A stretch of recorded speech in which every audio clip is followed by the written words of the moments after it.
Hello বন্ধুরা, কেমন আছেন সবাই? সোনার সংসারের নতুন একটি ব্লগে আপনাদের সকলকে স্বাগত জানাই। লাস্ট ভিডিওতে আপনাদেরকে দেখিয়েছিলাম যে সোনমার্গ আর গুলমার্গ আমরা কেমনভাবে মজা করলাম। তো আজকে আমরা শ্রীনগরে যেহেতু 4 রাত কাটাবো, আপনাদেরকে আগেই বলেছিলাম আজকে আমরা সাইট সিনে বেরিয়েছি। তো এখানে ডাল লেকের পাশেই আমাদের হোটেল, আপনারা জানেন। তাই সেখান থেকেও বেশি দূর নয়, কাছাকাছি আধ ঘন্টা মতো লাগে টিউলিপ গার্ডেনে যেতে। তো আমরা প্রথমে টিউলিপ গার্ডেনে যাব, তারপর ডাল লেকে শিকারাচড়া এই সমস্ত কিছু হবে। তো এটা হচ্ছে ওপর থেকে একটা ভিউ তোলা, পুরো শ্রীনগরটা ওপর থেকে দেখা যাচ্ছে। মানে খুব সুন্দর লাগছে চারিদিকটা, মানে ছোট্ট ছোট্ট ঘর বাড়িগুলো একদম ছোট ছোট, পুরো শ্রীনগর যে ডাল লেক সমস্তটা এখান থেকে দেখা যাচ্ছে। এই জায়গাটা খুব ঠান্ডাও ছিল ভীষণ। আর আমরা এখন এগিয়ে যাচ্ছি টিউলিপ গার্ডেনের দিকে।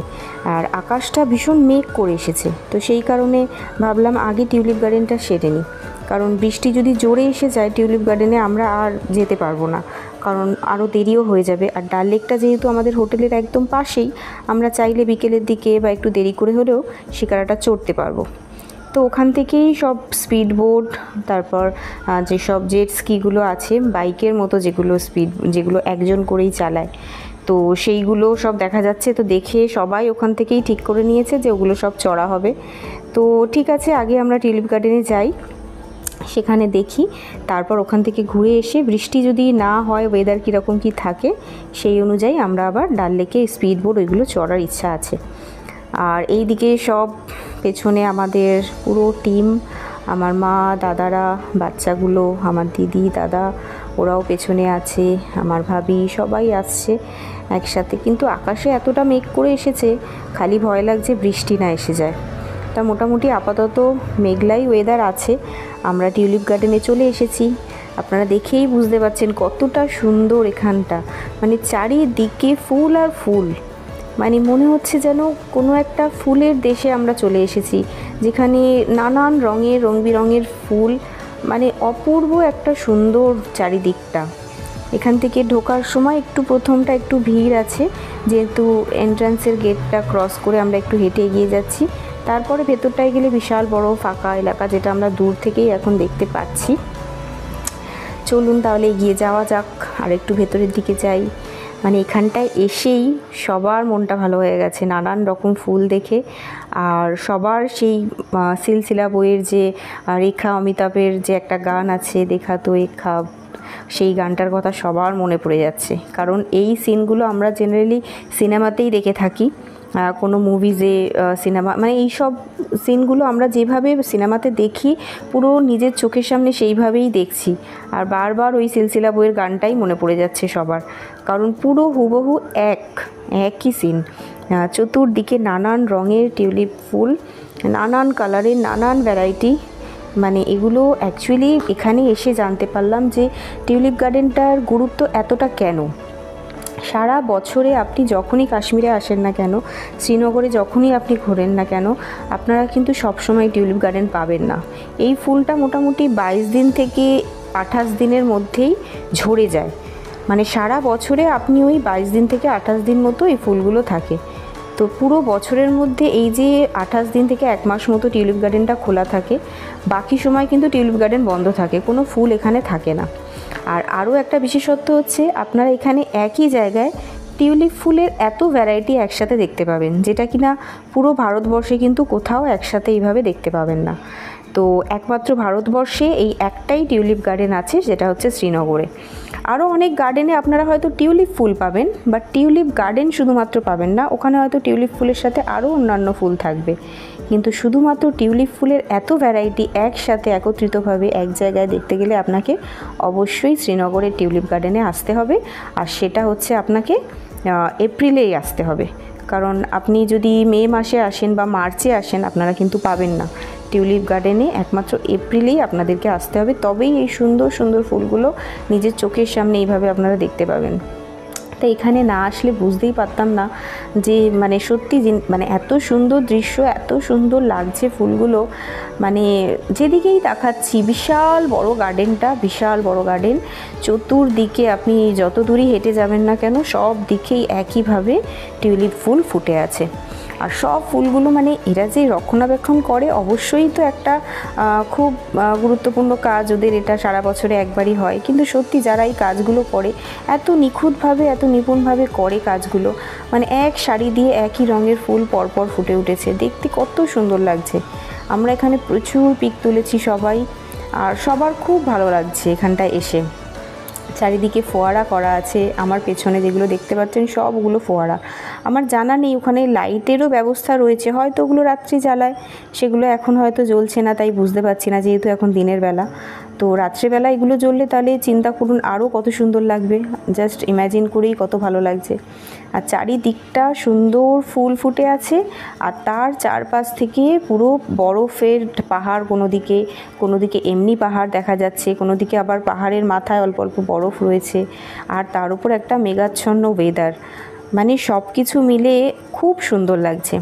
রোদ্দুরটা থাকলে কি হয়, ঘোরার সময় একটু অসুবিধা হবে, গরম লাগবে বা হয়তো মাথা যন্ত্রণা করবে অত্যাধিক রোদ থাকলে, কিন্তু ওয়েদারটাও খুব সুন্দর ছিল, যার জন্য আমরা ঘুরেওছি খুব ভালোভাবে।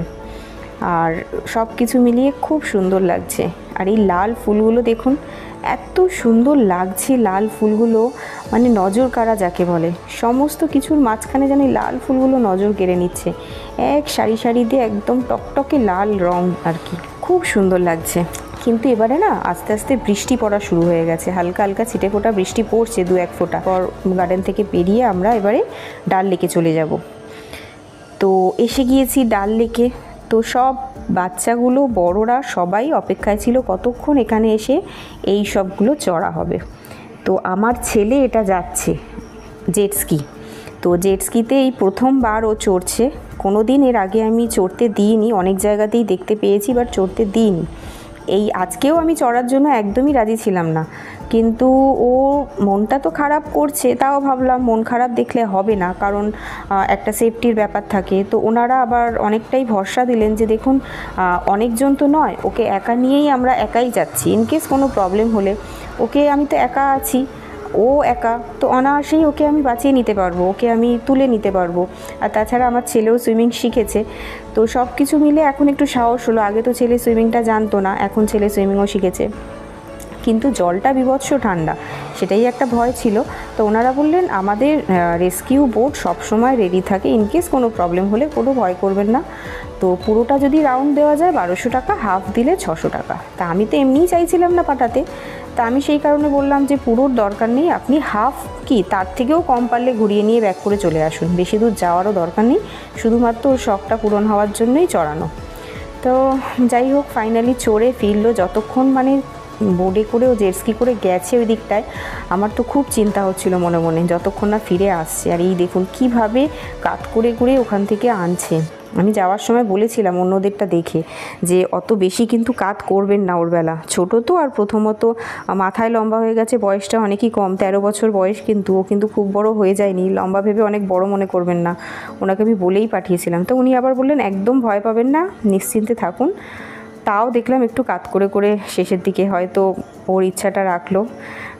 তো ছেলে এখানে খুব আনন্দিত, চেহারাটাই দেখে বুঝতে পারছেন। আমি তো ভাবছিলাম মনে হয় ভয় পাবে কি, এসে বলছে না মা খুব আনন্দ হয়েছে। আর এই যে ভিডিওটা দেখতে পাচ্ছেন, এই ভিডিওটা আপনারা বুঝতেই পাচ্ছেন হয়তো এত ক্লোজ থেকে কি করে তোলা।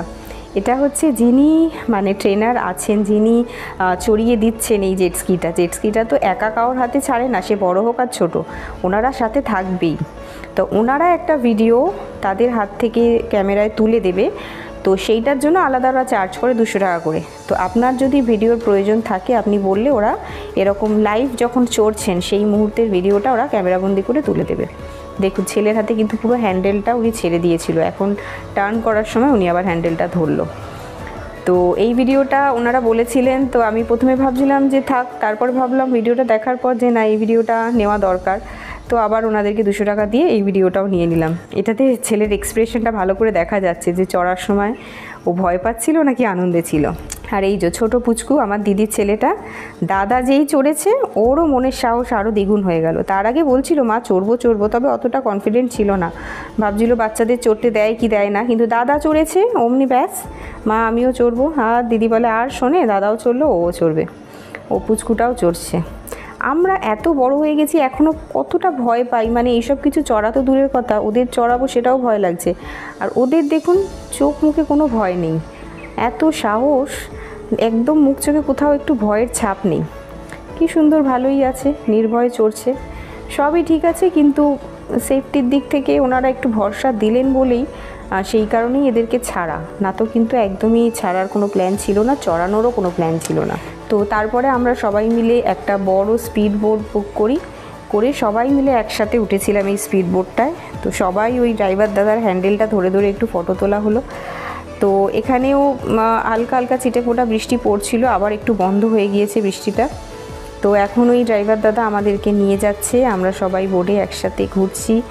তো মেন কথা হচ্ছে আমাদের তো শিকারা চড়ার একটা প্ল্যানিং ছিল, আর এই দেখুন পাশ থেকে আর একটা স্পিড বোট যাচ্ছে কীরকম।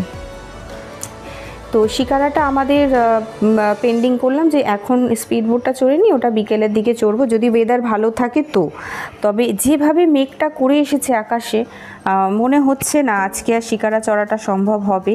আর কালকে সকাল হলেই তো আমরা শ্রীনগর ছেড়ে বেরিয়ে যাব, মানে শিকারা চড়ার সময়টা আর হবে বলে মনে হচ্ছে না।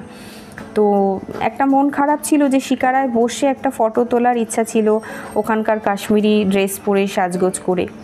তো তখন ওই ড্রাইভার যে দাদাটা রয়েছে আমাদের স্পিড বোর্ডের, তো উনি বললেন যে আমি কিন্তু ব্যবস্থা করে দিতে পারি, আপনাদের শখটাও পূরণ হবে, স্পিড বোর্ডে চড়া হবে। তো সেটা উনি বললেন যে আমি এখান থেকে ফোন করে ডেকে নিচ্ছি কোনো শিকারাকে, তাদের শিকারায় বসে, ওরা ফটোগ্রাফারও আছে, ওরা এসে আপনাদের ফটো তুলে দেবে। তো কথাটা শুনে ভালোই লাগলো, খারাপ লাগলো না যে না যাক, দু কাজে এক কাজে হয়ে যাবে। মানে তারপর ওনাকে বলা হলো। তো আমরা একটু সময়টাও আমাদের 1.5-2 ঘন্টা যার জন্য স্পিড বোটে লেগে গেছে। আসলে আমরা যে দাদাটাকে পেয়েছিলাম স্পিড বোটের ড্রাইভার হিসাবে, তিনিও একজন বাঙালি ছিলেন। তো খুব ভালো, মানে ওনাদের সাথে আমাদের আলাপও হয়ে গিয়েছিল এইটুকু সময়ের মধ্যেই। তা উনি খুব ভালো ছিলেন, সেই কারণে আমাদের এতটা সময় দিয়েছেন ঠিকই, কিন্তু বিন্দুমাত্র উনি কোনো রাগ অভিমান কিছুই করেননি। তো সব কিছু মিলে ঠিকঠাকই ছিল। আর এই মিনা বাজারের দিকে আমরা চলে এলাম। এই সামনে দেখতে পাচ্ছেন যে এইগুলো তো সব শিকারা, আর তার সামনে ওইদিকে দূরে সব দোকান আছে, ওটাই মিনা বাজার। আর এই শিকারা করে করেও অনেকে চড়ছে, আবার শিকারা করে করেও অনেক কিছু বিক্রি হচ্ছে, যেমন ওখানকার স্পেশাল কাওয়াটি, অনেক রকমের খাবার, ফল, সেগুলো সব শিকারা করে করে আপনি যখন শিকারা চড়বেন আপনার পাশে এনে এনে বিক্রির জন্য ওরা আসে। আর এই গলিটা হচ্ছে, এই যে দুদিকে জামা কাপড়ের দোকান, এটাই হচ্ছে মিনা বাজার। এখানেই নাকি মমতাজকে প্রথম শাহজাহান দেখেছিলেন, মিনা বাজারে দেখে পছন্দ করেছিলেন। তো এই জায়গাটায় এলাম, এই সময় ভীষণ জোরে বৃষ্টিও চলে এসেছে, আর আমাদের মানে গায়েও ঝাপটায় জল পড়ছিল। আর এগুলো সব পুরানো হাউস বোট, এখানে হাউস বোটেও আপনি চাইলে নাইট স্টে করতে পারবেন, থাকতে পারবেন। স্পিড বোটের স্পিডটা বাড়িয়ে দিয়ে এবার আমাদের যে দাদা আছেন উনি তাড়াতাড়ি করে আমাদেরকে আবার ব্যাকে নিয়ে যাচ্ছেন, কারণ বৃষ্টিটা খুব জোরে এসে গেছে। তো আমাদের এখন ফেরার পালা। এবারে যাচ্ছি, গিয়ে খানিকটা গিয়ে এবারে উনি বললেন যে ওরা আসছে, যে এদের কাছে আমরা ফটো তুলবো বলেছি শিকারায় বসে। খুব ভীষণ ঠান্ডা লাগছিল, মানে স্পিড বোটটা জোরে যাচ্ছে আর বৃষ্টি পড়ছে, বৃষ্টির জলগুলো গায়ে পড়ছে, খুব ঠান্ডা লাগছিল এখানটায়, সবাই মানে কেঁপে যাচ্ছে ঠান্ডায় আর কি। তা দেখতে দেখতে আমরা অনেকটাই চলে এলাম। এইদিকেও সমস্ত রকমের হাউস বোট আছে, নানান বাজেটের আছে, কিছু আছে খুব হাই বাজেট, কিছু আছে একটু পকেট ফ্রেন্ডলি, যারা মধ্যবিত্তদের মধ্যেও অনেকেই যারা একটু এফোর্ড করে চড়তে পারবেন বা ওতে নাইট স্টে করতে পারবেন। কিছু কিছু আবার হাউস বোট দেখলাম যেগুলো ভাসমান, মানে এক জায়গায় স্টিল থাকছে না, ভেসে ভেসে যাচ্ছে। তো এবারে আমরা চলে এলাম শিকারাতে। শিকারা মানে বোটের পাশেই ওনারা এসেছিলেন, বোট থেকে ওনারা আমাদের শিকারাতে নামিয়ে নিয়ে এবারে বৃষ্টিও পড়ছে এই মুহূর্তে, কিন্তু অলরেডি বৃষ্টি পড়ছে, ভিজে ভিজেই ছবি তোলার তাড়া। তো এক এক করে সবাই আমরা যতজনা ছিলাম তাড়াতাড়ি করে ওখানকার উনি ড্রেস পরিয়ে দিলেন, সবাই ড্রেস পরে তাড়াতাড়ি করে ফটো তুলে নিলাম ভিজতেই। শিকারাটাও খানিকটা উনি পাহাড়ের সাইডটায় নিয়ে গেছেন যাতে একটু পাহাড়ের ভিউগুলো ভালো আসে। দেখতেই পাচ্ছেন এখানে ওর পাপা, আমি ফটো তুলেছিলাম, আমার ছেলে আর তোলার জন্য রাজি হয়নি, আর বৃষ্টি পড়ছিল বলে ওকে আর জোরও করিনি। তো আজকে শ্রীনগরের ভিডিও আমি আজকে এখানেই শেষ করলাম। দেখা হবে আপনাদের সাথে খুব তাড়াতাড়ি অন্য এক নতুন ভিডিওর সাথে। ততক্ষণ সবাই ভালো থাকবেন, সুস্থ থাকবেন, সাবধানে থাকবেন।